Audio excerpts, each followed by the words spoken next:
Permaneciendo de pie, vamos a tener una palabra de oración. Quisiera preguntarles antes de orar si hay algún motivo especial de oración. ¿Alguien tiene alguna necesidad especial y le gustaría que oremos por usted? Si hay alguna necesidad especial, indíquelo con su mano. Perfecto. Vamos a orar por ustedes. Solo Dios sabe cuál es su necesidad y vamos a ponerlos en manos de Dios. Oremos. Bondadoso y amante Padre que estás en el cielo, te damos gracias por habernos regalado un día más de vida. Cuántas personas fueron a descansar en la muerte, pero tú a nosotros nos diste un día más, porque tú eres la fuente de vida, Señor. Padre, gracias por todo el cuidado y el amor que nos has prodigado durante este día. Gracias también porque nos permites venir a tener un encuentro contigo, Señor. Te damos el primer lugar a ti. No importa que el cuerpo esté cansado después de un día de labores. Estamos aquí reunidos para escuchar tu palabra, para estar en tu presencia. Señor, yo pregunté cuántos de los presentes necesitan una bendición especial tuya. Y varias manos se levantaron. Tú los conoces quiénes son, Señor. Tú sabes dónde viven, conoces los secretos de ellos. Por favor, en este momento quiero suplicarte que tu bendición descienda grande, abundante del cielo sobre las personas que han levantado la mano. Bendíceles, Señor, con gran bendición y que las necesidades de ellos puedan ser suplidas por tu infinito amor. Padre, una vez más en esta noche queremos suplicar que tu presencia llene esta casa de oración, que tú nos hables, porque cuando tú nos hablas, a ti te entendemos, Señor. Tú tienes una forma bonita de hablar, tú tienes palabras de vida eterna, hasta los niños pueden entender el mensaje de tu palabra. Por eso, Señor, queremos suplicarte que nos acompañes en esta noche, que tú seas el predicador, que el Espíritu Santo explique a cada persona el mensaje de tu palabra. Danos la alegría de sentir tu presencia, Señor. En el nombre glorioso de nuestro Señor Jesucristo, te lo suplicamos. Amén. Amén. Pueden sentarse. Quiero pedirle que salude al que está a su lado. Mírelo y salúdelo, dígale lo felicito. Felicítelo, dígale, le felicito por haber venido a tener un encuentro con el Señor, por haber venido a estudiar la palabra del Señor. ¿Ya lo felicitaron? Yo vi que hay personas a las que no felicitaron. Que los vecinos de Silla no lo felicitaron. Bueno, vamos en esta noche a continuar estudiando la palabra de Dios. Anoche vimos un tema muy bonito porque es palabra de Dios, pero muy triste porque nos describe la forma como terminará la historia del pecado en este mundo. Fue conmovedor, ¿verdad? Triste historia, la manera como va a terminar el pecado. La persona que viva en pecado y que rechace a Cristo Jesús, el final de su vida va a ser muy triste, porque finalmente el pecado será erradicado. Cuando Cristo venga y nos lleve a morar con Él en el cielo, después de los 1000 años vendremos a esta tierra y se hace la ejecución del juicio y entonces descenderá fuego del cielo y todo el que vivió en pecado y rechazó la muerte de Cristo, la salvación que Cristo nos da, morirá para siempre, porque es el día en el que termina el pecado.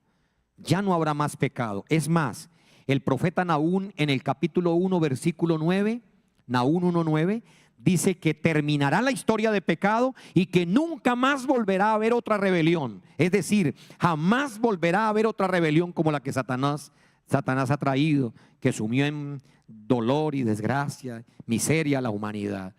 ¿Ustedes recuerdan cuántos dice Apocalipsis 28 que son los que se pierden? ¿Cuántos dice? ¿Son como qué? Como la arena del mar. Por eso leíamos anoche del profeta Isaías que la población de la tierra disminuirá. ¿Por qué? Porque son millones y millones los que se pierden, los que rechazaron la salvación, los que rechazaron el regalo de Dios de la vida eterna. Son millones los que prefirieron el pecado. Anoche también veíamos que ese fuego eterno, o mejor, fuego con consecuencias eternas, que es el fuego que descenderá de Dios. Ese fuego purificará la tierra, y esta tierra aquí es donde vamos a vivir eternamente. En el cielo vamos a estar de tour solamente. ¿Cuántos años estaremos en el cielo? A ver, 1000 años, 1000. Pero después de los 1000 años, Juan dice que Dios le mostró en visión que la nueva Jerusalén descenderá. ¿Qué característica, o mejor, qué fue lo que más le llamó la atención de la nueva Jerusalén cuando desciende? ¿Hubo algo que le impactó? Que ahí venimos los salvos. ¿Y qué más? ¿Qué más viene con nosotros? Jesús viene con nosotros. El trono de Jesús se traslada aquí a la tierra a vivir con nosotros. Y como si no lo entendiéramos, el Señor en el versículo 3, a partir del versículo 3 dice: y he aquí el trono de Dios estará con los hombres. Él vivirá con ellos. Y como si no quedara claro, dice que nosotros estaremos con Él como nuestro Dios. Él caminará con nosotros, gobernará desde aquí, desde la tierra. Así que Él viene a estar con nosotros, a vivir con nosotros. La capital de la nueva tierra que el Señor creará, convierte toda la tierra en un paraíso. La capital, ¿cuál va a ser? La nueva Jerusalén. Ahí estará el trono de Dios. ¿Y estarán quiénes? Los 144,000 que habla Apocalipsis, y esta semana, si alcanzamos, lo vamos a explicar. Ahora, los que no son parte de los 144,000, esos de túnicas blancas y algunos túnicas blancas y borde rojo, púrpura, ¿ellos dónde van a estar? Poblarán la tierra, toda la tierra se poblará. Y entonces el Señor dice: plantarán viñas y comerán del fruto de ellas. Aquí será la vida eterna, aquí viviremos eternamente. Nos conoceremos, nos abrazaremos, recordaremos la campaña. ¿Se acuerda cuando estuvo predicando? Y vamos a recordar muchas cosas. Muchas cosas. Ahora, muchas otras se van a olvidar. Por ejemplo, el recuerdo de los seres queridos que formaron parte de nuestra familia, que no se prepararon. En el juicio final, cuando desciende fuego del cielo, desaparecerán para siempre. Nosotros estaremos conscientes de quienes están fuera, pero una vez se ocurre el juicio final, el Señor pasará su mano por nuestra frente y enjugará toda lágrima de los ojos de los salvos. Y entonces ya no vendrá más al pensamiento el recuerdo de esos seres queridos, porque la gloria de la eternidad llenará de tanto gozo, y el plan de Dios es que vivamos felices eternamente en su presencia. Y entonces ahora se va a cumplir lo que dice la palabra del Señor a través del profeta Isaías, capítulo 66. ¿Lo recuerdan? Versículo 22 y 23. Si quiere, ábranlo rápidamente y lo leemos. ¿Cómo dice el profeta Isaías en el capítulo 66, verso 22 y 23? ¿Cómo dice? Porque como los cielos nuevos y la tierra nueva que yo hago permanecerán delante de mí, así permanecerá ¿qué? Vuestra familia y vuestro nombre. ¿Sí lo están leyendo? Isaías 66, 22 y 23. ¿Ya lo encontraron? A ver, léanlo conmigo. ¿Cómo dice entonces? Porque como los cielos nuevos y la tierra nueva que yo hago permanecerá delante de mí, así permanecerá, así dice Jehová, así permanecerá ¿qué? Vuestra descendencia y vuestro nombre. ¿Y qué más dice? Y de mes en mes y de sábado en sábado, ¿qué dice el Señor? Vendrán todos a adorar delante de mí. De todos los rincones de la tierra vendremos todos. ¿A dónde? A la ciudad capital donde está el trono de Jesús. Y dice: vendrán todos a adorar delante de mí. De mes en mes, ¿por qué? Porque el árbol de la vida produce 12 frutos al año, uno cada mes, e iremos a recibir el fruto. Y de sábado en sábado, ¿por qué? Porque el Señor, dice en la Biblia que hay un día, uno de los 7, que fue bendecido y santificado. En toda la Biblia, usted no encuentra en ninguna parte que diga que todos los días son benditos o santos, no lo encuentra. Pero en toda la Biblia sí va a encontrar donde el Señor dice que uno de los 7 días Él lo bendijo y lo santificó. Un día de la semana. Ese tema lo veremos pasado mañana, el día jueves. ¿Está bien? Así que no se lo pierda, no se vaya a perder ese tema, porque vamos a mirar a la luz de la Biblia la voluntad de Dios para con nosotros, qué es lo que Él quiere de nosotros, espera de nosotros. ¿Está bien? Mis apreciados, así que así terminará la historia de este mundo. Pero el Señor Jesús viene pronto para llevar a todos sus hijos, a los que creímos su palabra, a todos los que aman y aguardan su venida, a los que nos preparamos para el encuentro con Él. A nosotros viene a buscarnos Cristo Jesús en su segunda venida. Pero hay un ser que no le gusta eso. Hay un ser que nos odia de solo pensar que usted y yo vamos a habitar en el cielo 1000 años y después viviremos eternamente. ¿Ustedes se imaginan qué ser es? Satanás. Él no quiere que usted y yo nos salvemos. Así que él está dedicado a torcer las escrituras. Es un ser vil, perdónenme en la expresión, es un ser miserable.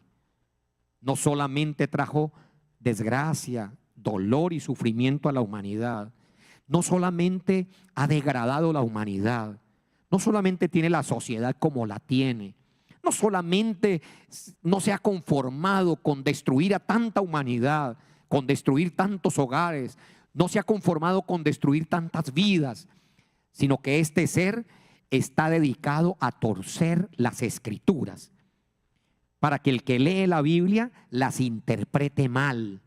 ¿Y sabe por qué está interesado en que se interprete mal la escritura? Quiero que busquen un texto conmigo. San Mateo capítulo 7. Vamos a leerlo desde el versículo 21. Esa es la razón por la que Satanás no quiere que nosotros interpretemos bien la escritura.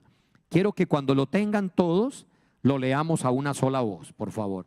Mateo capítulo 7, versículo 21 en adelante. ¿Ya lo tenemos? Si lo tienen, mírenme por favor, y yo ya lo tenemos. Vamos a leerlo, es palabra de Dios. Miren lo que dice el Señor.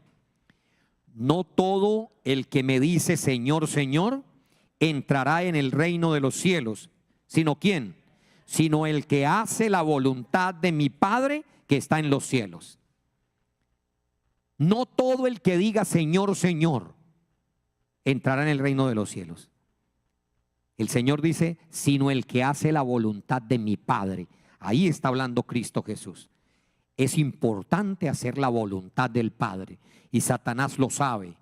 Por eso él quiere torcer la escritura y hacer que la gente viva por tradición, no por hacer la voluntad de Dios. Entonces muchas veces decimos, es que yo hago eso porque eso lo hacía mi abuelita y la abuelita de mi abuelita, y eso lo hizo mi papá y mi papá me dijo que yo debía hacerlo. Pero cuando yo encuentro en la Biblia algo diferente, ahora me confronto. ¿A quién le obedezco? ¿A mi papá y a la abuelita de mi abuelita, o le obedezco a Dios?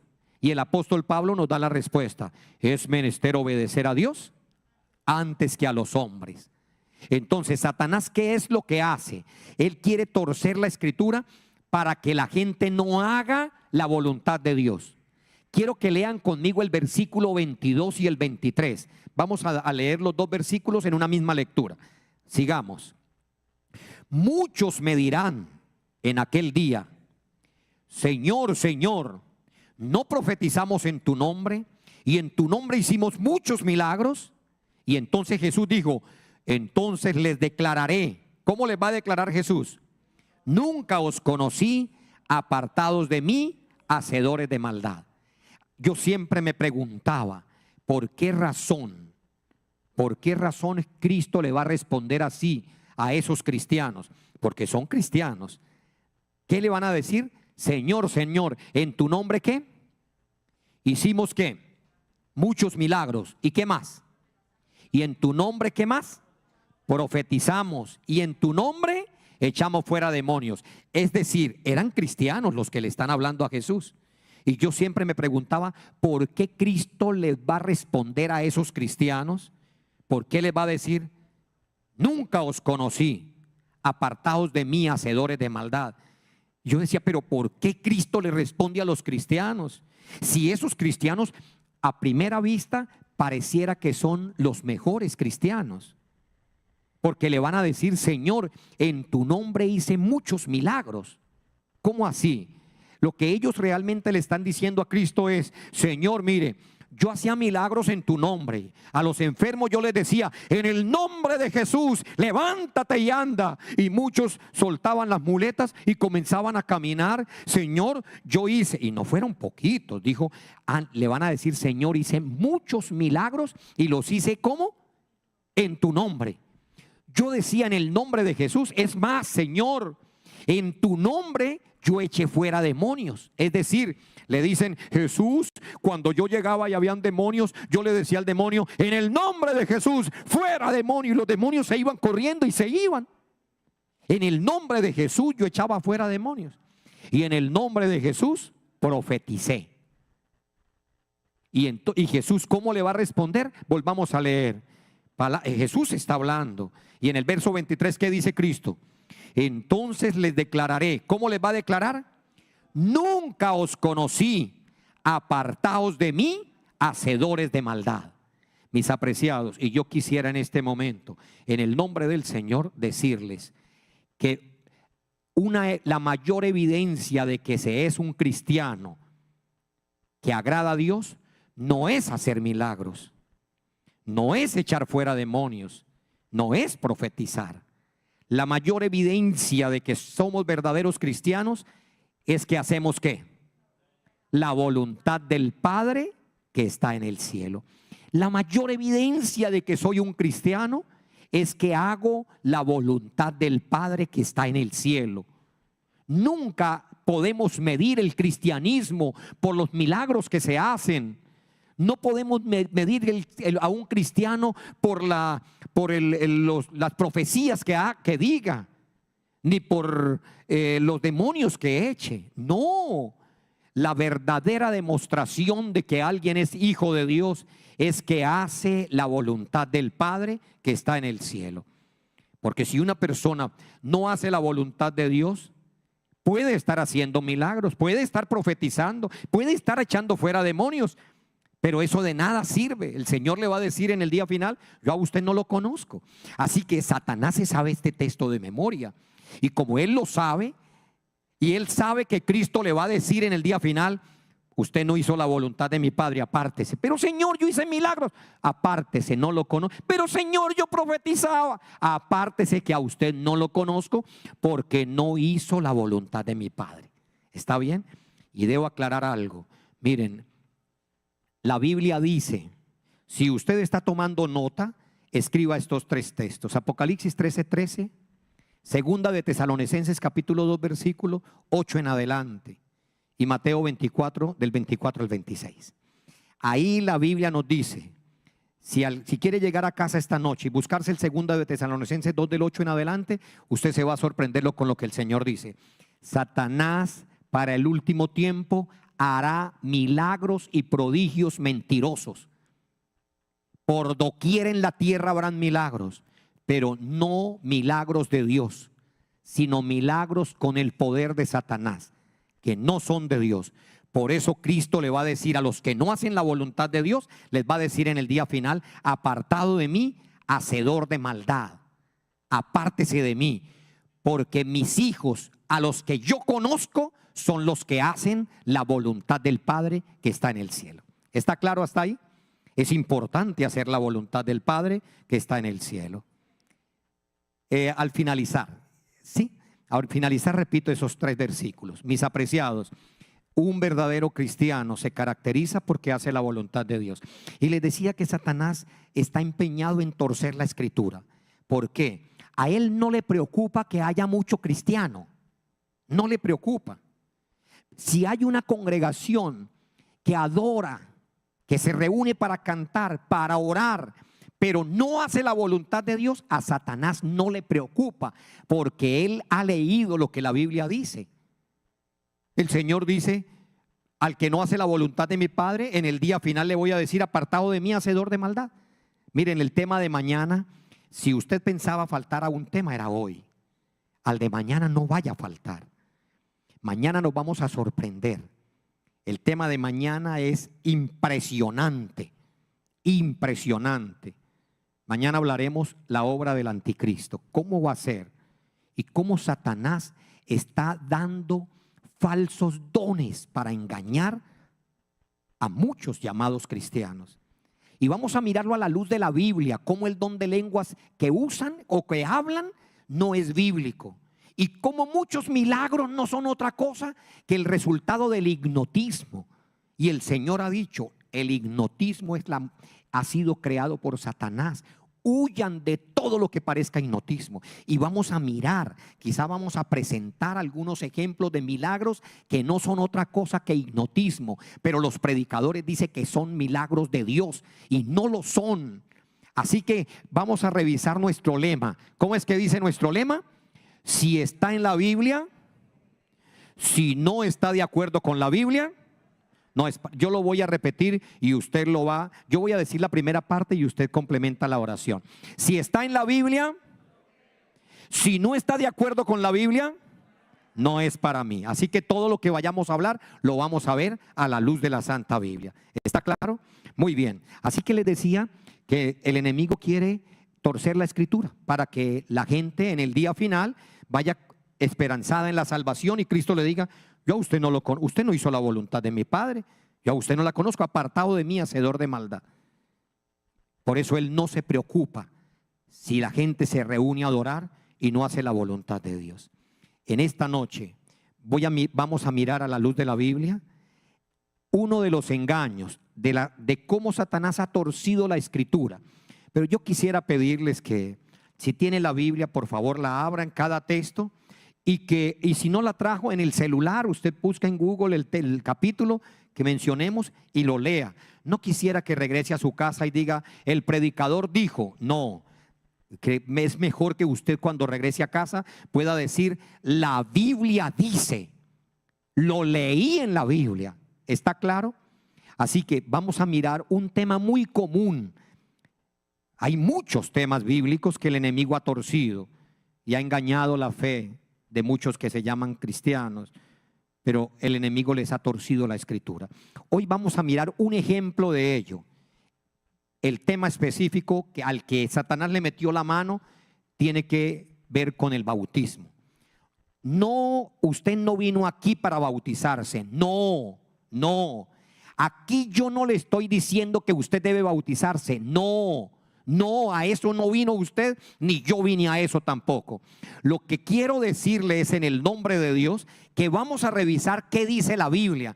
Y ustedes y yo juntos vamos a mirar el bautismo, cómo lo dice la Biblia, y si está de acuerdo con lo que a mí me enseñaron o no está de acuerdo con lo que me enseñaron. ¿Quieren que lo hagamos? Pero a la luz de la Santa Biblia. Por favor, acompáñenme. Aquí algunos textos los tengo escritos aquí en pantalla. Usted los puede leer también en la Biblia, pero si lo quiere leer aquí en pantalla, dice idéntico. Es de la versión Reina Valera del 60. ¿Cómo dice la palabra del Señor? Miren, Mateo 28, 19 y 20. Por tanto, id y haced discípulos a todas las naciones. ¿Quién dio la orden de bautizar? Cristo Jesús. ¿Cómo les dijo? Bautizándolos en el nombre del Padre, del Hijo y del Espíritu Santo, enseñándoles que guarden todas las cosas que os he mandado, y he aquí yo estoy con vosotros todos los días hasta el fin del mundo. ¿Qué ven ustedes en ese texto? El Señor dijo: ¿Cristo dio la orden de ir y bautizar? Sí, pero a los que se bauticen, ¿qué les dijo Cristo que debían hacerle? Enseñándoles que guarden todas las cosas. ¿Ustedes qué dicen? ¿Le enseñamos a un bebé de 1 mes o le enseñamos a un adulto que ya tiene uso de razón y puede entendernos? ¿Será que si usted va a ir a un bebecito, le abre la Biblia y le dice: mire papito, el Señor dice esto, usted acepta? ¿el niño qué hace? Lo mira así. No tiene capacidad de comprensión, no tiene uso de razón. Así que en el texto, la Biblia dice claramente que el Señor, el bautismo, no lo dejó para bebés. No. Volvamos a leer el texto, a ver. Por tanto, id y haced discípulos a todas las naciones, bautizándolos en el nombre del Padre, del Hijo y del Espíritu Santo. Y ahora vea lo que agrega a los que bautizaban: enseñándoles que guarden todas las cosas. Enséñeles al que se bautiza que guarde todas las cosas. Un bebecito no tiene capacidad de entender. Cuando yo miro la palabra bautismo, viene del griego baptizo. ¿Y qué significa baptizo? Baptizo significa sumergir, consumir. Es decir, el agua debe cubrir la persona para que se cumpla el verdadero significado bíblico del bautismo. Pero yo quiero invitarle para que vayamos mirando lo que la Biblia dice acerca del verdadero bautismo. Y para poder comprenderlo, nada más o nada mejor que mirar el ejemplo de Cristo. ¿Cómo fue bautizado Cristo? ¿A los cuántos años fue bautizado Cristo? A los 30 años.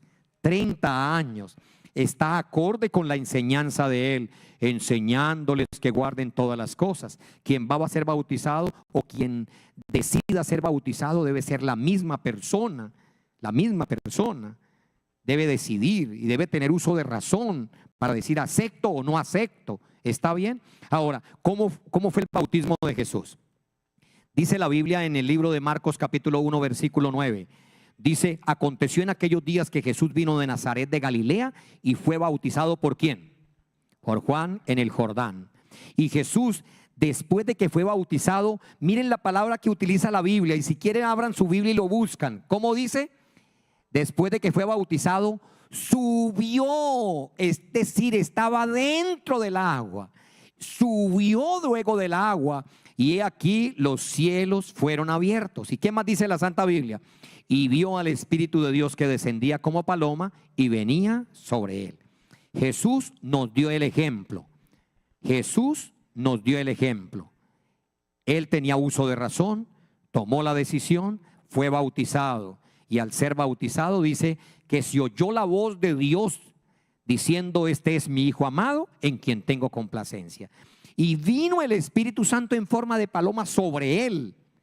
Eso dice la Biblia acerca del bautismo de Cristo Jesús. Así lo dice. Mire cómo termina diciendo: hubo una voz de los cielos que decía, ¿cómo? Este es mi Hijo amado en quien tengo complacencia. Ese fue el ejemplo de Cristo Jesús. Y Cristo dijo: vaya, después de que él había sido bautizado, 3 años y medio después de él haber sido bautizado, él le dijo a los apóstoles allá en la ladera del monte Galilea: vayan, prediquen el evangelio, el que creyere, bautícenlo y enséñenle a guardar las cosas. Háblenle del evangelio, y el que crea mi palabra, que se bautice, y enséñenle a guardar lo que yo os he mandado. Esa orden se la dio Cristo a los discípulos. Ahora, ¿los discípulos entendieron que el bautismo era para personas con uso de razón? ¿Ustedes qué dicen? ¿O ellos se fueron a bautizar bebés? No, miren la historia bíblica. Ahí tenemos la del eunuco. Léanlo conmigo. Está en la Biblia en Hechos 8 del 36 al 39. ¿Cómo dice? Dice: y yendo por el camino llegaron a cierta agua. Bueno, la historia bíblica dice que Felipe se le acercó a la carroza y le habló. El eunuco leía la Biblia y no entendía, y Felipe se la explicó. Y después de que le dio ese estudio bíblico, iban en la carroza y dice: y yendo por el camino llegaron a cierta agua. Y dijo el eunuco: aquí hay agua, ¿qué impide que yo sea bautizado? Y entonces Felipe le dijo: si crees de todo corazón, bien puedes. Y el eunuco, ¿qué respondió? Creo que Jesucristo es el Hijo de Dios. Noten, el eunuco, un hombre ya de edad, ahora estaba diciendo: yo me quiero bautizar. Y dice la Biblia que pararon el carro.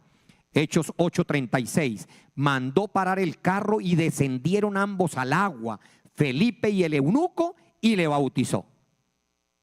Noten, al igual que Cristo, siendo una persona consciente para tomar la decisión, El eunuco está tomando la decisión. Ahora yo quiero que me acompañen en algunos otros textos que no los tengo escritos, pero quiero que los busquen en su Biblia. Vamos a Hechos 8:12. ¿Qué dice Hechos 8:12? Acerca de cuando salieron a predicar el evangelio los apóstoles. Ellos, ¿a quiénes le predicaban? A ver, Hechos 8:12. ¿Cómo dice la Biblia que usted tiene? ¿Ya lo encontraron? Hechos 8:12. Lean conmigo. ¿Cómo dice? Pero cuando creyeron a Felipe, que anunciaba el evangelio del reino de Dios y el nombre de Jesucristo, ¿qué hacía la gente? Se bautizaban, ¿quiénes? Hombres y mujeres. Pregunto, ¿en alguna versión de la Biblia dice que bebés? No, se bautizaban hombres y mujeres. Ellos creyeron a Felipe y se bautizaban hombres y mujeres. Es en el caso de Felipe. Ahora vamos al caso de Pedro en el Pentecostés. Hechos capítulo 2, versículo 41. ¿Cómo dice? Hechos 2, 41. Es palabra de Dios. Lo estamos leyendo de la Santa Biblia y quise que todos lo leyéramos para que nadie pueda decir que es que hay otra Biblia que dice diferente. En todas dice igual. Hechos 2, 41. ¿Cómo dice en su Biblia? Así que los que recibieron su palabra fueron, ¿qué? Bautizados, y se añadieron aquel día como ¿qué? Como 3,000 personas. La gente, Pedro predicó en el Pentecostés, la gente creyó y como 3,000 personas creyeron y fueron bautizados. Se bautizaron como 3,000. Vamos a otro texto. Ahora ya vimos que Felipe predicó y se bautizaban personas con uso de razón ya.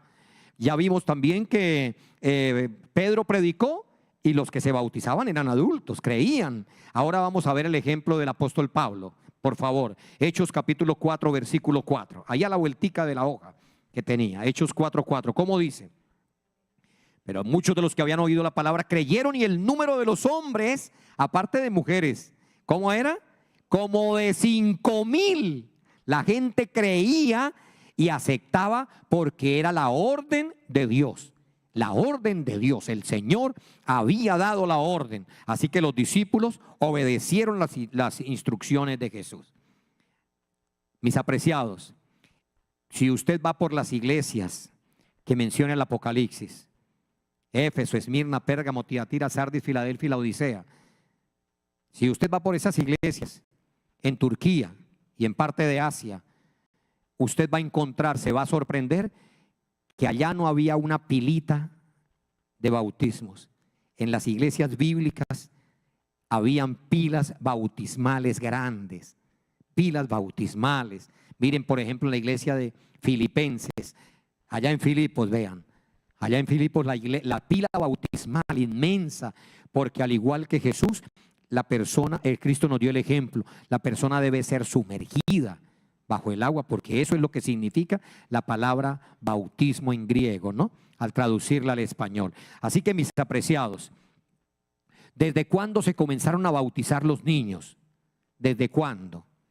Quiero que lean conmigo este documento. Este documento, o mejor, esta afirmación es hecha por la misma Iglesia Católica, nuestros hermanos de la Iglesia Católica. Miren desde cuándo se comenzó a bautizar los bebés. Hubo dos cambios que se hicieron. Uno, no de adulto, no de persona con uso de razón que entendiera, sino bebés que no entienden. Y el otro cambio, no de sumergir, sino de asperjar, de echarle tantica agua nomás, pero no consumir. Y en este momento vamos a ver por qué razón Satanás hizo ese cambio. Eso tiene un significado profundo en la Biblia. No es un juego, no es una opción. Eso tiene un significado profundo de salvación. Lo vamos a leer, pero antes leamos desde qué año comenzaron a bautizarse en los bebés. No fue sino hasta el concilio de ¿qué? En Ravenna, en el año 1311 después de Cristo. Es decir, desde Cristo se bautizaba sumergiendo la persona hasta el año 1311, pero después del año 1311, en el concilio de Ravenna, se tomó la decisión por parte de la Iglesia Católica de cambiar el bautismo como el Señor lo ordenó y hacerlo para bebés y hacerlo por aspersión, echando agüita en la frente. A partir de ese año fueron aceptados como oficialmente válidos, como si fuera un equivalente al bautismo bíblico de inmersión. Así que fue en el año 1311. Si usted tiene algún sacerdote de amigo, usted puede acercársele con toda confianza y decirle: padre, venga, en el concilio de Ravenna fue cuando se cambió el bautismo para bebés, padre. Y el padre le va a decir que sí, porque esto está en el catecismo también, esto está en los archivos de la Iglesia Católica, estos concilios. Así que en el concilio de Ravenna se tomó la decisión: vamos a cambiar el bautismo de inmersión y vamos a hacerlo por aspersión, echándole agüita en la frente. Y lo otro, no nos compliquemos con adultos, más bien cada hogar donde nazca un niño al mes o al mes y medio, tráiganlo. Pero la Biblia dice que el que se va a bautizar debe tomar la decisión. Mi mamá dice que cuando me bautizaron a mí yo tenía mes y medio. Ella dice que yo era un bebé precioso. Bueno, a las mamás todos los bebés les parecen preciosos, pero ella dijo que me llevaron para ser bautizado, que me nombraron padrino. Yo no supe de nada, que hicieron una tremenda fiesta. Yo no supe nada. Pero cuando leo en la Biblia que quien va a ser bautizado debe tomar la decisión, dice, debe creer. Pero a mí no me preguntaron nada, y si me hubieran preguntado yo no habría sabido responder nada porque yo era un bebé. Así que bíblicamente, si usted fue bautizado cuando era un bebé, al mirarlo a la luz de la Biblia, vemos que ese bautismo no tiene validez. Cristo nos dio el ejemplo, los apóstoles nos dieron el ejemplo. Durante 1311 años se obedeció lo que el Señor ordenaba en su palabra, pero a partir del año 1311 se hicieron dos cambios. Fue cuando se introdujo el bautismo de bebés y se introdujo el aspersión, de asperjar agua, salpicar agua o echar agua en la cabeza. Es el tipo de bautismo que usted y yo conocemos, que lo llaman bautismo, pero a la luz de la Biblia no cumple con el bautismo, ni siquiera con el significado de interpretación, porque bautismo en griego es baptizo, y baptizo significa, al traducir al español, sumergir, consumir, y ahí no se está sumergiendo ni consumiendo. Así que miren cómo Satanás metió la mano, porque están echándole agua a un bebé que no ha decidido nada, que no sabe nada, que no le pueden enseñar a guardar las cosas que el Señor ordenó. Y entonces ese bautismo se comenzó a practicar. ¿Lo notamos? Pero realmente, bíblicamente, no tiene significado. Así que cuando yo estudiaba la Biblia desde muy joven y entendí esto, yo dije, no, yo no he sido bautizado. A mí me practicaron este rito, pero no es realmente el bautismo bíblico. Así que a partir de este momento, yo quiero que usted me preste mucha atención para que veamos por qué fue que Satanás se interesó en cambiar el bautismo. ¿Por qué él le metió su sucia mano? ¿Por qué? Es que la Biblia lo dice. Miren lo que la palabra de Dios dice, mis apreciados. ¿Qué significa el bautismo? El bautismo por inmersión. Cuando la persona es sumergida, el agua le cubre y sale del agua. ¿Qué significa el bautismo? Véanlo conmigo. Romanos capítulo 6, es palabra de Dios.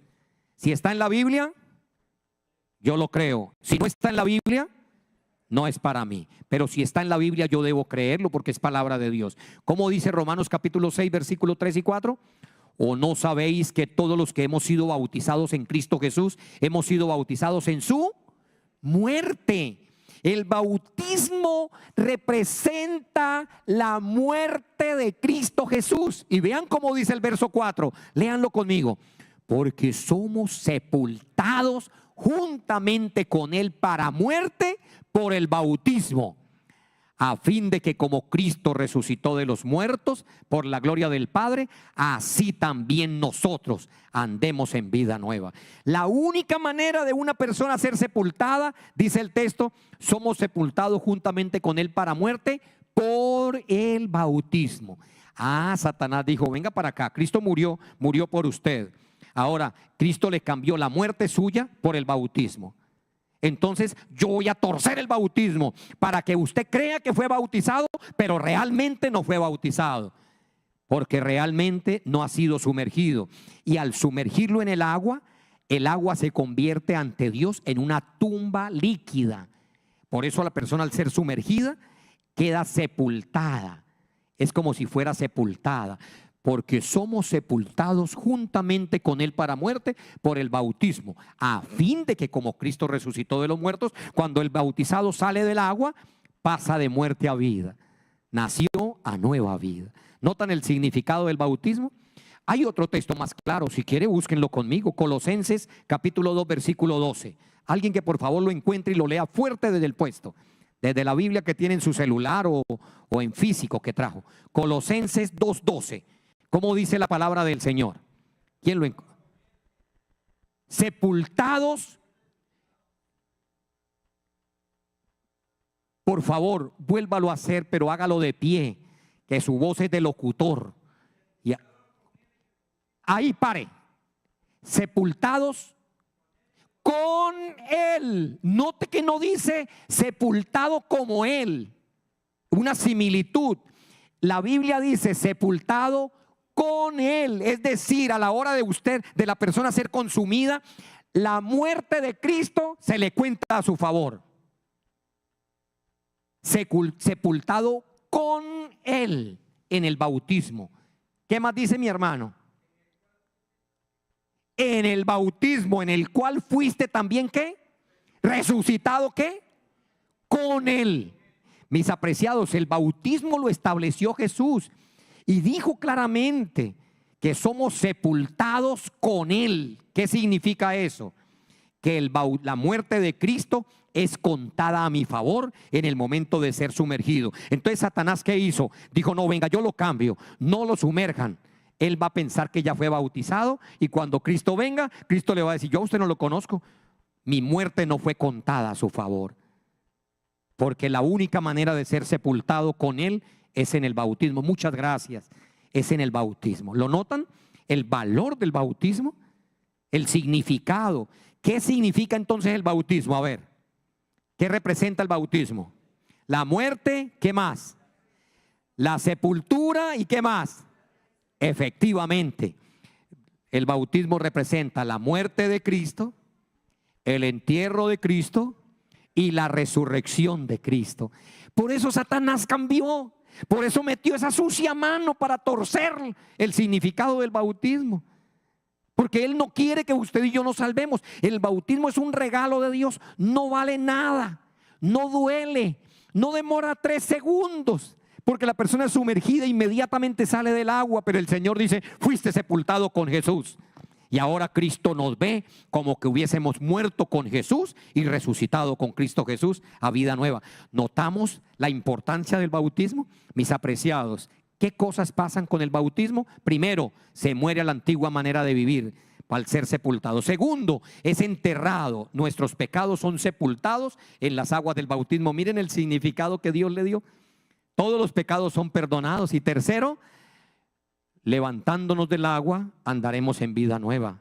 Porque dice el Señor, así como Cristo resucitó de los muertos, así también nosotros andamos en vida nueva.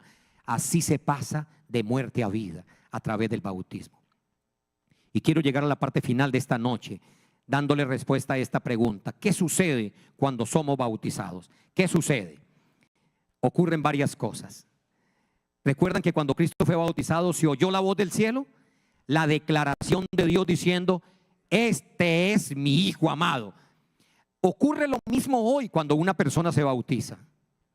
Cuando la persona es bautizada, el Señor no dice audible en la bóveda celeste, pero lo escribe en el libro de la vida, el nombre donde están los hijos de Dios. Miremos las cosas que ocurre cuando la persona es bautizada. Lean conmigo, esta respuesta la dio el apóstol Pedro en el Pentecostés. ¿Cómo dice? Pedro les dijo, arrepentíos y bautícese cada uno de vosotros en el nombre de Jesucristo. ¿Para qué? Para perdón de los pecados. Lo primero que ocurre al ser bautizado, ¿qué es? La persona dice, yo creo la palabra de Dios, acepto a Cristo Jesús, soy bautizado. Lo primero que Dios hace, ¿qué es? Borrar todo su pasado, todo su pecado. Pero ¿qué más pasa aparte de perdonarlo? ¿Qué más dice la Biblia? Y recibiréis el don del Espíritu Santo. Usted nunca más seguirá viviendo solo. A partir del momento del bautismo llega el Espíritu Santo a morar en su corazón, a cambiar su vida. Él viene a darle nuevos gustos. Él viene a darle un nuevo corazón. Él viene a quitarle la vida de esclavitud, de pecado. Viene a liberarlo del pecado, lo que hoy lo esclaviza. Si usted es de mal genio, el Espíritu Santo viene para transformarle. Es una obra lenta.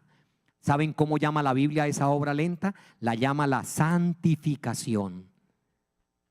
Empieza el día del bautismo, cuando llega el médico divino a morar a su corazón, y dura hasta que Cristo venga o hasta que usted muera. El Espíritu Santo transformando su vida. El que robaba ya no vuelve a robar. El que tomaba ya no vuelve a tomar. El soberbio ya se volvió noble. El envidioso ya se volvió generoso. ¿Quién hace toda esa obra en la vida de la persona? El Espíritu Santo. Por eso 2 Corintios 5:17 dice que el que está en Cristo, nueva criatura es. Las cosas viejas pasaron y aquí todas son hechas nuevas. Hay una promesa linda en Filipenses 2:13. ¿La recuerdan ustedes cómo dice? El Señor dice que Dios es el que produce en nosotros el querer y el hacer. A partir del momento del bautismo, el Espíritu Santo llega a morar en su corazón. Él hace morada en su vida. Y entonces usted era soberbio y el Espíritu Santo le pone en el corazón no ser soberbio. Y usted comienza: ay, yo no quiero ser más así. Yo, ¿por qué era tan soberbio? Ya no quiero ser. ¿Quién es el que le hace llegar a pensar así? Filipenses 2:13, léanlo. Léanlo, por favor. Dice que el Espíritu Santo comienza a producir el querer y el hacer. Entonces, estaba yo en Bogotá predicando, yo les conté el sábado, y una persona que había asumido o tomado un comportamiento sexual de homosexualismo, porque había sido violado de niño. Él vino a escuchar la palabra de Dios y esa semana el Espíritu Santo obró en él. Y él llorando me decía: pastor, me siento sucio. Quien dañó mi inclinación sexual fue mi tío. Él me violaba, mi mamá me dejaba desde los 5 años en casa, que mi nona me cuidara, y era mi tío el que me violaba. Él es culpable de haberme hecho tanto daño, pero he escuchado la palabra de Dios. Yo no quiero seguir siendo más homosexual. Yo soy un hombre, yo me siento sucio, quiero que Dios me perdone. Ahora yo le pregunto: ¿hay poder en el Señor? Dios tiene poder de restaurar corazones. Dios tiene poder para restaurar vidas, para liberar al que está cautivo. Si un drogadicto, alguien que está adicto a la droga, le pide al Señor, el Señor le da libertad, porque no hay corazón que esté tan sucio que Dios no pueda liberar. Hay poder restaurador. Cristo rompe las cadenas. El Señor dice: mire, tú no eres capaz. Ven a mí, permítame a mí trabajar en tu corazón. Tú no eres capaz de cambiar, pero yo sí te puedo cambiar. Hay un texto lindo, Jeremías capítulo 18, versículo del 1 al 5. Le dijo el Señor a Jeremías: ve a la casa del alfarero y mire lo que el alfarero está haciendo. Y Jeremías fue, y el alfarero estaba haciendo una vasija de barro, y la vasija, dice la Biblia, se le dañó en sus manos. Y entonces el alfarero tomó el barro y hizo una vasija más bonita. Y cuando el alfarero la hizo, vino palabra de Jehová a Jeremías, versículo 5. ¿Y cómo le dijo? Jeremías 18:5, ¿lo encontraron? Vino palabra de Jehová. ¿Y qué le dijo a Jeremías? Jeremías: ¿no sois vosotros en mi mano como el barro en mano del alfarero? Así sois vosotros en mi mano. Nosotros somos como el barro en manos del alfarero. Podemos ser una vasija fea, una vasija llena de odio, de rencor, de soberbia, de prepotencia, de altivez. Pero cuando vamos a los pies de Cristo Jesús y aceptamos a Cristo, el Espíritu Santo viene a vivir en el ser humano y Él hace esa obra de restauración, de transformación. Él tiene poder. Si estoy hablando en esta noche a alguien que está cautivo, encadenado a algún vicio, yo le quiero decir en el nombre de Dios: no necesitas seguir en esa esclavitud, no necesitas seguirte degradando en esa condición, no necesitas seguir ahí. El Señor da libertad. Conoceréis la verdad y la verdad os hará libres. Es el poder de Jesús. Él dijo: yo soy el camino, yo soy la verdad. Él libera, Él cambia, Él transforma. El que está en Cristo es una nueva criatura. mis apreciados. Así que en el bautismo se recibe el Espíritu Santo, son perdonados los pecados. Todo es perdonado. Ahí está el resumen de las tres cosas que pasan. Porque la más valiosa es cuando se oyó la voz de Jesús que decía: este es mi Hijo amado. Y hoy al ser bautizada una persona, el Señor dice: tú eres mi Hijo amado. Y somos adoptados como hijos de Dios. Qué maravilla, qué regalo de Dios, ¿verdad? Qué regalo de Dios. ¿Es importante el bautismo entonces? ¿Ustedes qué opinan? Miremos qué dijo el Señor Jesús. ¿Si es importante o no? Léanlo conmigo. Respondió Jesús diciendo, ¿qué dijo? De cierto te digo, le dijo a Nicodemo, que el que no naciere del agua y del Espíritu, agua por el bautismo en la pila bautismal y del Espíritu porque recibe el Espíritu Santo ese día, dice, no puede entrar en el reino de Dios. Pregunto, ¿se puede entrar al reino de Dios sin bautismo? No se puede. ¿El verdadero bautismo es para bebés? No es para bebés. La persona debe decir, yo creo, yo acepto la palabra de Dios, y entonces ser sumergido. Si alguien pensaba que había sido bautizado, permítame decirle, a la luz de la palabra de Dios, que aún no ha sido bautizado, que hicieron algo que parecía valer lo mismo que el bautismo, pero no lo es. Ahora miren lo que Jesús, con este texto terminamos esta noche. Miren lo que Cristo Jesús respondió cuando dio la orden del bautismo a los apóstoles. Quiero que me ayuden a leerlo todos. El que alcance a leer esa letra, por favor, ayúdeme a leerlo cuando yo diga 3. 2, 3, ya. ¿Cómo dice?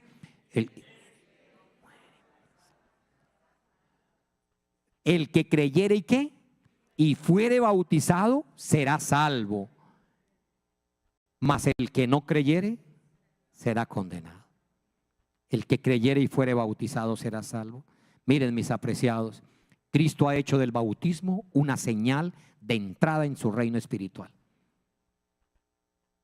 Él ha hecho del bautismo, una condición positiva con la cual deben cumplir todos los que quieren que se reconozca que están bajo la autoridad del Padre, del Hijo y del Espíritu Santo. Al ser bautizada la persona, acepta la soberanía de Dios. Miren qué solemne. Acepto al Padre, al Hijo y al Espíritu Santo como el soberano de mi vida. Y miren la parte final. Me conmueve esta frase. Evangelismo, página 226, párrafo 4. Dice el texto: antes de que el hombre pueda encontrar un hogar en la iglesia, antes de traspasar el umbral del reino espiritual de Dios para decir que es hijo de Dios, ha de recibir la impresión del nombre divino, Jehová, justicia nuestra, y solo se recibe en el bautismo. Por eso Satanás ha querido ensuciar con sus sucias manos, torcer el plan de salvación. Pero el Señor dijo que el bautismo es el inicio de la vida cristiana, no es el final, es el inicio. La persona se bautiza y el Señor apenas empieza a obrar la liberación, la limpieza, la transformación. Es decir, en el bautismo la persona autoriza a Dios. Cuando dice me bautizo, está diciendo, Señor, te autorizo que vengas a limpiar mi vida, vengas a prepararme para el reino de los cielos, venga y hazme idóneo para el reino de los cielos. Esta noche vamos a ver un bautismo. Quiero invitar al pastor que venga aquí adelante. O esta semana un hombre, ayúdame a alzar acá y vamos a correrlo.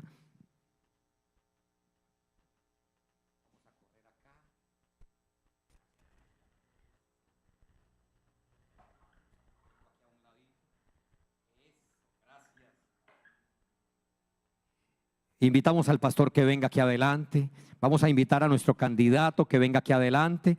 Vamos a presenciar el bautismo bíblico en vivo y en directo. Lo vamos a ver. Abrimos acá, pastor, de una vez. Bueno, mi pastor, vamos a tomar el voto bautismal porque, como lo dijo el Señor, la Biblia dice que quien va a ser bautizado se le predicó el evangelio y debe creer y debe aceptar y ser bautizado. Pastor. Después de escuchar al pastor, no queda ninguna duda de que hay que ser bautizados definitivamente, ¿cierto?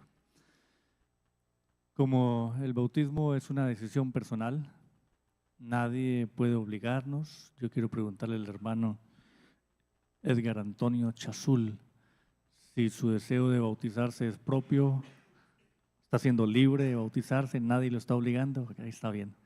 Me gusta porque alguien un día me dijo, usted me obligó, usted me engañó, usted no me dijo nada. Ya quedaron las cámaras, ¿no? En los videos, las fotos, está bien. Así me pasó con un matrimonio, usted me engañó, usted no me dijo que me iba a casar. Entonces yo pude mostrarle que cuando le estaba dando el beso a la chica, entonces también era libre de hacerlo. Para ello quiero tomar un voto, el voto de profesión de fe. El bautismo es un voto de profesión de fe y es un voto público de su fe en el Señor. Por lo que debo hacerle un par de preguntas al hermano Antonio respecto a lo que él ha conocido acerca del Señor. No lo sabe todo, apenas va a empezar, se va a inscribir en este curso que conduce a la eternidad, en esta escuela de aprendizaje. La iglesia será el medio para aprender, pero él avanzará con la compañía del Señor, el Santo Espíritu de Dios. Por lo tanto, hermano Antonio, permítame preguntarle algo, hacerle unas preguntas muy sencillas. ¿Cree usted? Bueno, antes de preguntarle al hermano, yo quiero invitar al hermano David, que es su tutor. Venga, hermano David, tenga la bondad, hermano David, también en próximos días va a renovar su pacto con el Señor, pero está haciendo el trabajo misionero, así que es su hijo espiritual. Y quiero que lo acompañe aquí. Si alguien toma la foto y hace el video, está bien. Acompáñelo aquí para que se haga a su lado. No sea que si caemos aquí todos tres, no hay problema, nos bautizamos. Está bien. Ahora sí, entonces, ya más acompañadito da mejor, cierta más fuerza. Pregunta, hermano Antonio, ¿cree usted que en la existencia de un solo Dios verdadero, el Padre, Hijo y Espíritu Santo, quienes conforman esa unidad de un solo Dios? ¿Así lo cree? Amén. Levanta su mano y ustedes también ayúdenme a decir amén, por lo menos, ¿están de acuerdo con eso? ¿Cree usted, hermano Antonio, que la palabra de Dios, la Biblia, es inspirada por Él y es su deseo y su necesidad leerla y estudiarlo todos los días hasta la venida del Señor? Amén. ¿Crees que Jesús, no se me vaya, quédese aquí? ¿Cree que Jesús murió en la cruz del Calvario? Con su muerte, el derramamiento de su sangre ha perdonado sus pecados y ahora intercede ante el Padre por usted. Amén. ¿Cree usted que Jesús va a volver por segunda vez a llevarnos a vivir por siempre la eternidad? Amén. ¿Cree usted, hermano Antonio, que el sábado es el día del Señor y desea guardarlo juntamente con el resto de la ley de los 10 mandamientos? Amén. ¿Cree usted que debe cuidar su cuerpo de abstenerse de sustancias que le hacen daño, como el cigarro, el alcohol y otras sustancias que no agradan? Y por lo tanto, siendo que debe cuidarlo, entiende que su cuerpo es templo del Espíritu Santo y se compromete a guardarlo para el Señor. Amén.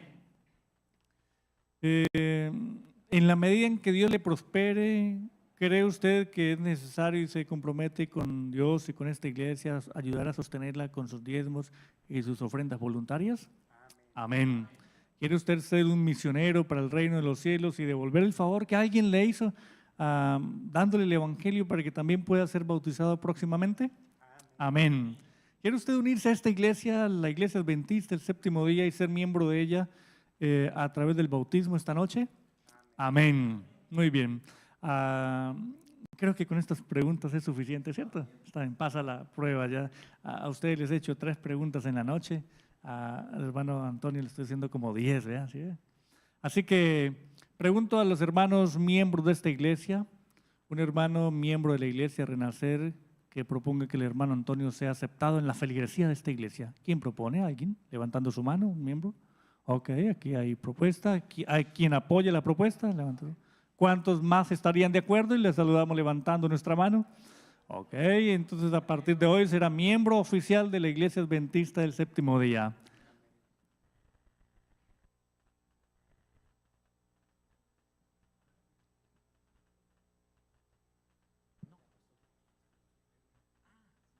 Moverlo hacia allá. Lo trajimos para el lado equivocado.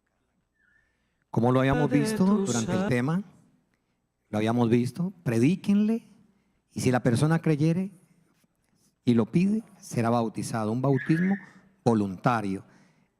Hoy él manifiesta públicamente haber creído y aceptado la palabra del Señor. Y va a ser bautizado. Y vamos a ver lo sencillo. Miren la forma, el regalo de Dios. Cómo se pasa de muerte a vida. Qué regalo el que Dios nos dio a través del bautismo. Pero qué significado tan profundo el que tiene. Salvación es hoy, es hoy. Sin vacilar ruega en oración hoy.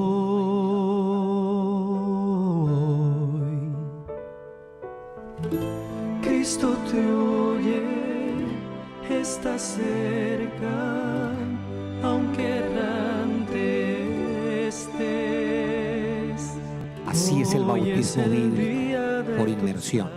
Si hay algún amigo que quiera venir para mirar más de cerca, venga, puede pararse aquí junto a donde yo estoy y podemos apreciar el bautismo. Venga, para que veamos que, como dice la Biblia, el agua debe cubrir la persona. Inmediatamente sale del agua, pero pasa de muerte a vida. Todos son perdonados. ¿Qué más? Recordémosle al hermano. Al ser sumergido, ¿qué va a pasar? Sus pecados son perdonados. ¿Qué más pasa? Recibe el don del Espíritu Santo. ¿Y qué más pasa? Es adoptado como hijo de Dios. Hoy regresa a casa como hijo de Dios. ¿Está bien? Vamos, voy a poner al micrófono para la oración que realiza el pastor. Buen Dios y Padre que estás en el cielo. En esta hora, Señor, el hermano Edgar Antonio Chazul ha deseado entrar en estas aguas para morir a la vida pasada. Una vez sumergido, renuncia a sus prácticas anteriores, pero saliendo del agua, Señor, como dice tu palabra, nace para una nueva vida, para una nueva experiencia. No tengas en cuenta sus faltas, Señor. Al ser bautizado, él desea ser perdonado e inscrito en el libro de la vida. Como ministro del Evangelio, me gozo en bautizarle en esta noche, en el nombre del Padre, del Hijo y del Espíritu Santo. Amén, Señor. Amén. Él es sumergido y sale del agua. Y pasa de muerte a vida. ¡Qué regalo de Dios! ¿Cuántos levantando la mano lo felicitamos? Porque hoy es adoptado como hijo de Dios. Así lo dice la palabra del Señor. Dice Juan 1:12, mas a todos los que le recibieron, a los que creen en su nombre, le dio potestad de ser llamados hijos de Dios. ¿Hay alguien que quiera venir a darle un abrazo? El agua está tibiecita, no pasa nada. Si alguien quiere venir a darle la bienvenida dándole un abrazo o al menos un apretón de manos, este es el momento. Venga a ver, venga. ¿Quién va a ver? Ahí está el hermano David. ¿Hay alguien más que quiera darle la bienvenida a la familia de Dios? Por favor, venga, vaya, le da un abrazo. Hermano Edgar,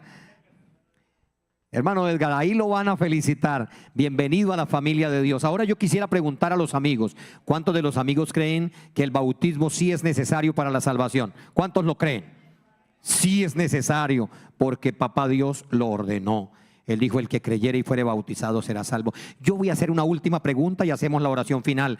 ¿Cuántos de los amigos que hoy hemos comprendido que el verdadero bautismo es por inmersión, para perdón de pecados? Mi nombre se escribe en el libro de la vida como hijo de Dios.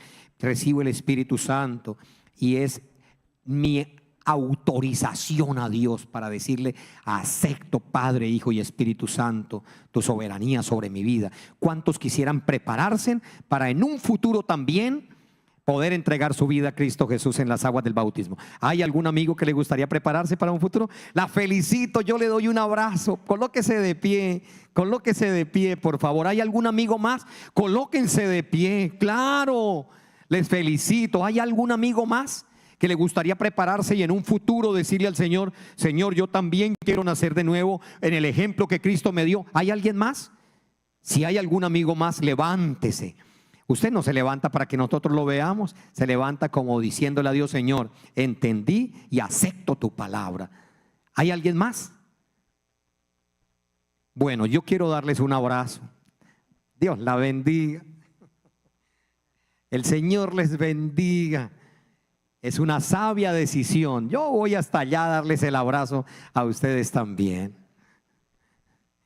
Es importante que nosotros estemos dispuestos a hacer la voluntad de Dios, porque así lo dice la palabra del Señor, que nosotros debemos estar dispuestos a hacer la voluntad de Dios. Vamos a cantar nuestro himno final, el himno tema que hemos venido cantando, porque gracias a que el Cordero de Dios vino a morir por mí y por usted, entonces tenemos vida eterna. Vamos a colocarnos de pie, invitamos a nuestras cantantes para que vengan y le digamos al Señor: aquí estoy, soy tu Cordero, Señor, soy una ovejita de tu redil, quiero vivir para ti. Hoy hemos aprendido que debemos hacer la voluntad de Dios. Es importante hacerla, porque de esa manera se expresa que acepto la soberanía de Dios sobre mi vida.